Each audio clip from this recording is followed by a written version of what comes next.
అధికారంలో లేనప్పుడు పోరాటం, అధికారంలో ఉన్నప్పుడు నిలబెట్టుకోవడం అన్నది అవసరం. కానీ అధికారంలో లేకపోతే కాడు వదిలేసి పారిపోకూడదు. ఇప్పుడు తెలంగాణ రాష్ట్ర సమితి అలియాస్ భారత రాష్ట్ర సమితి సింగరేణి ఎన్నికల్లో కాడు వదిలేసి పారిపోయింది.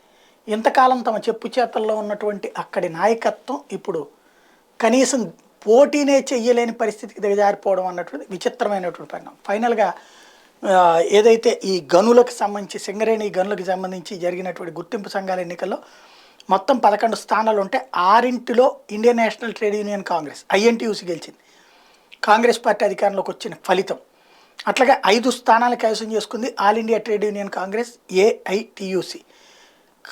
కార్పొరేట్ ఇల్లెందు, మణుగూరు, రామగుండం 3, కొత్తగూడెం, భూపాలపల్లి ఐఎన్టీయూసీ హస్తకసం అయితే బెల్లంపల్లి, రామగుండం, శ్రీరాంపూర్, మందమర్రి స్థానాలు ఏఐటియూసీ వశమైనవి. ఇక్కడ పాయింట్ అలా ఏంటంటే